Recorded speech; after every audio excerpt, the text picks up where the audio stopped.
Hello everyone, I'm Shannon Slatton. Here's a look at a few stories making news today.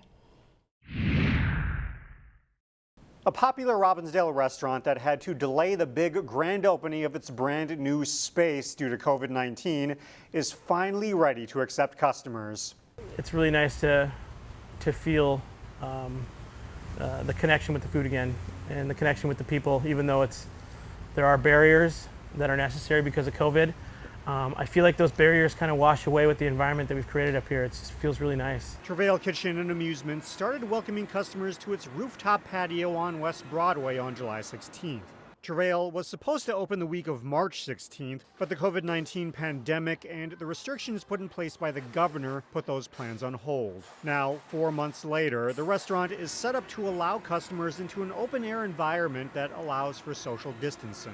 Reservations are required, and they only allow 36 people to be seated on the rooftop at a time. The tickets are going to probably fly off the shelf because there's a couple things that you can get here. A rooftop experience, a cantina fine dining, tasting menu, and then live music. And those, for me, those three things are what it's all about, Tickets for the next round of reservations will go on sale on July 22nd. For now, restaurant seating will be limited to the rooftop. No word yet on what Travail is going to do in the late fall when temperatures start to drop. Delane Cleveland, CCX News. The pandemic has been challenging for everyone, but there is a group who have been without question hit very hard. Very, very challenging. It's just a different time.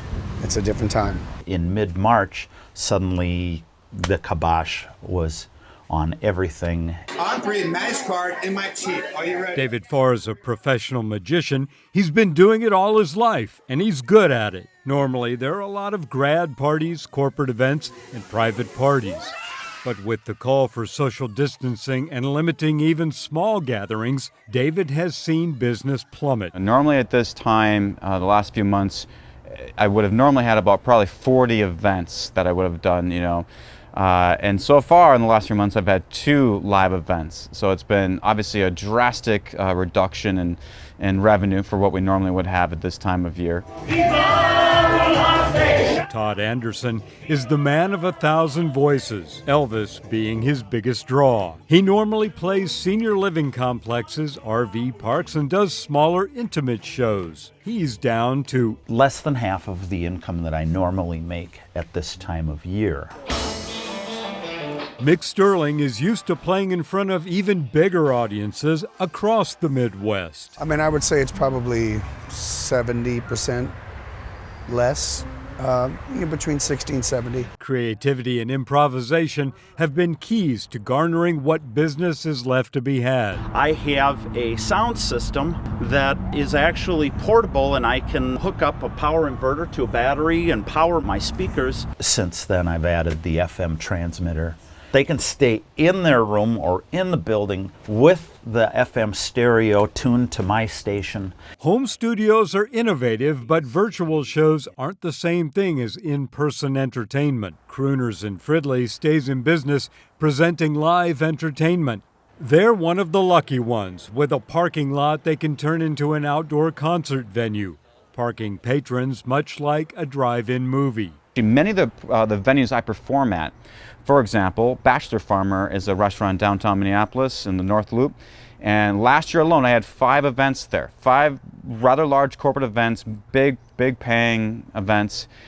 They're now out of business permanently. I think there's a lot of venues in Minneapolis that want to stay open, and their heart is there and their passion is there, and they've been, for decades providing this great thing. But, math is math. For now, when you ask how long this will go on, the Magic 8 Ball says, ask again later.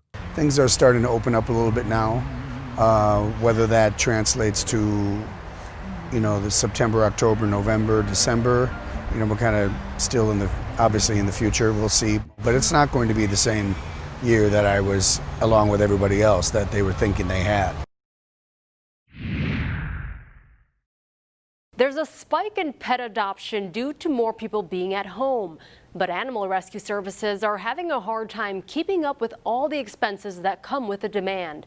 Now they have to get creative to offset those costs. Our increase has been over 50%. Ruff Start Rescue, a nonprofit based in Princeton that takes care of neglected and abandoned animals, is seeing well over 1,000 adoption applications a month since the start of the global pandemic. So many people that want dogs and cats, and so we are trying to take advantage of that and save as many as we can. But with that comes medical expenses, a lot of unexpected medical expenses. Davis says with COVID-19 and canceled events, it's tough to get revenue. We used to have in-person puppy and kitten parties for corporations or birthday parties or you name it. We would have people do it to make a donation to play with puppies and kittens all day. Well, can't do that anymore. Now the nonprofit is offering puppy and kitten parties virtually. We're asking for a $100 donation. $100 is the minimum, and then it's a half hour where people just get to watch cute puppies and kittens play on the screen. The donations will provide pets in need with food, vaccinations, shelter, and more. We're really gearing it towards corporations, organizations, employers that want to offer some type of out-of-the-box, feel-good situation for their employees. And it's not just for employees. Davis says anyone can schedule a virtual party because sometimes you just need a break. We feel that it's really a mental health break for people.